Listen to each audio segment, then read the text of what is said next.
Psalm 124. If the Lord had not been on our side, let Israel say. If the Lord had not been on our side when people attacked us, then they would have swallowed us alive when their anger flared against us. The flood would have engulfed us, the torrent would have swept us over, the raging waters would have swept us away. Praise be to the Lord, who has not let us be torn by their teeth. We've escaped like a bird from the fowler's snare. The snare has been broken, and we have escaped. Our help is in the name of the Lord, the maker of heaven and earth. Remember last week we talked about Psalm 19. Here's their children from Sunday school, and we talked about how the heavens declare the glory of the firmament, and the firmament of God, and the firmament proclaims his handiwork. The Lord God who made the heavens and the earth is on our side. My help comes from the Lord who made the heavens and the earth. The Lord is on my side. Say it. I want you to say it out loud, speak it, and know it. The picture that I chose for this slide is one of sunflowers, and the Latin word for sunflowers is helianthus. I taught this to my children this week, and I told my children I love to talk to my children in analogies, and I told them that they're going to be like a sunflower. And a sunflower always looks at and pays attention to the sun. And I'm going to talk to you guys in analogies too. And I want you as adults and children listening to this message to be like sunflowers too. And always pay attention to the sun. And when we are looking at him and we know that he is on our side, we focus on him and do what we're supposed to do. Have you had attacks this week? That's a good thing. You're valuable to God. Thieves don't break into empty houses. You are important. Attacks come and attacks go. But the Lord is on my side. Say it. He's on your side, and he will help you through those raging storms. Have you had flares of fire in your life? You might ought to just let some burn. I watched a little Mystery Doug clip with some kindergartners on Tuesday about how to fight wildfires. And you know what they do to fight wildfires? They remove their fuel. That's how they do it. They remove their fuel. And if someone's burning you up, the best thing to do is just to not let it burn you.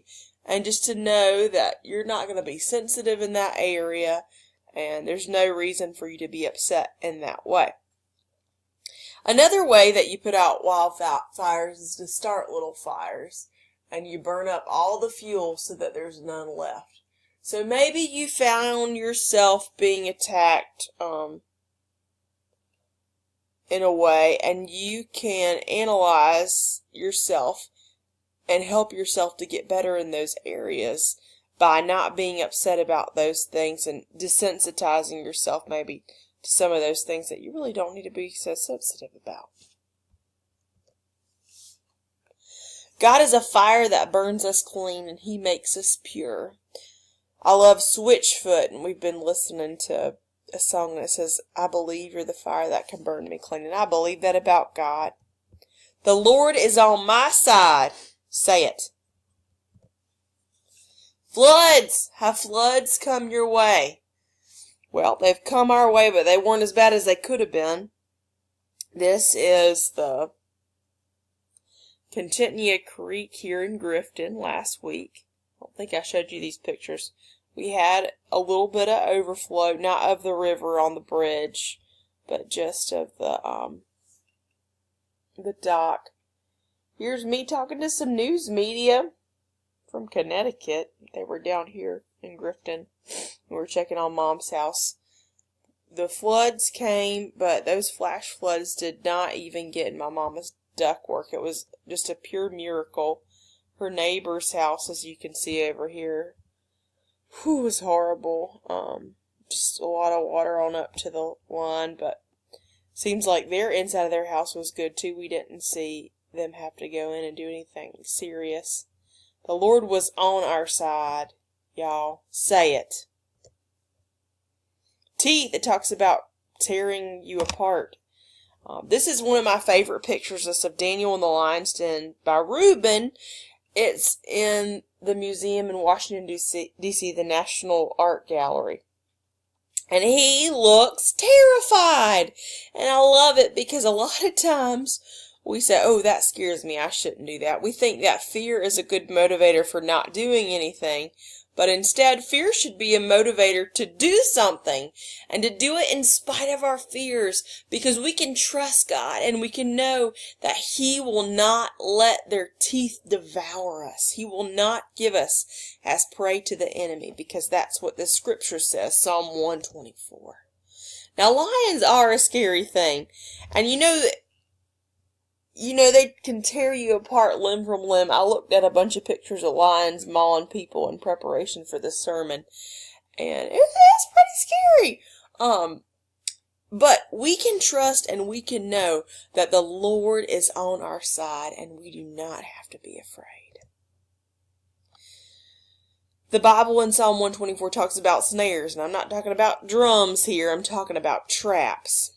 And it talks about the fowler's snare, and how we can become so entangled by that. There's so many pieces and levels to it. It's like getting your jewelry all raveled up together, and you can't find out what necklace goes with what or separate anything from. They're just so intertangled, it's hard to know what you're even really upset about. Have you ever felt that way? The Lord is on your side. Say it. And it doesn't even matter what you're upset about, because the Lord's in the business of breaking every chain. I've noticed here lately that I've been encumbered by a lot of guilt, like this little baby penguin. And God has told me, He spoke to me, and I hope He'll speak to you through this, to stop using guilt as a way to procrastinate or feel sorry for yourself. You're forgiven, and frankly, I need to use you. That's what God's been telling me. I need to use you, so you can't let feeling inadequate, feeling guilty, you can't let that stop you from being your best self right now in this moment and for these children. A lot of times when I feel guilty, I look like this little puppy right here. Don't look at me, I'm pitiful. There's lots of dog shaming that I saw on the internet. This is pretty hilarious. This is my favorite one. She put me on a diet, so I ate her shoe. I tried to eat Jesus. All that guilt, all those feelings of inadequacy, those are traps from the enemy. Call them as you see them. You can let all that go now, because God's got important work for you. And I know for me, the words of C.S. Lewis, children are not a distraction from the more important work. They are the most important work. They are the most important thing that God has for me to do right now in my life. And in doing that, I'm not going to feel mom guilt either. I think guilt is a terrible thing to motivate you to do what you're supposed to do. We should be called to do things in love, not in guilt, and just to enjoy every moment that we have with our family and our children. The Lord is on my side. Say it. The Lord is on my side. So guilt shouldn't be something that motivates us, and feelings of inadequacy shouldn't be something that motivates us. And the feeling that we should do it right now because we've got to get it done shouldn't be what motivates us, like this little mouse right here. Come on, you only live once. Do it. Because when we just do things automatically, we're going to automatically be trapped in a mouse trap. We've got to think things through before we do it. And we've got to pray through it. And God will break our chains, will break the snares, and help us get to where He wants us to be. There's power in the name of Jesus to break every chain. Right when Dad was really sick, Zeke and I, we love that song. We listened to it a lot. But I played it on my phone, and my phone was dead, and I was having a struggle, and, just kind of dealing with things internally. And Zeke said, I want to hear Break Every Chain, Mama. I want to hear Break Every Chain. And he didn't understand that I couldn't just play it on my phone because my phone was dead. Like, that wasn't an adequate explanation for him. I said, Lord, please let that song come on the radio. And sure enough, It came right on, because there's power in the name of Jesus to break every chain, and we need to hear that sometimes. Our help comes from the Lord, who made the heavens and the earth.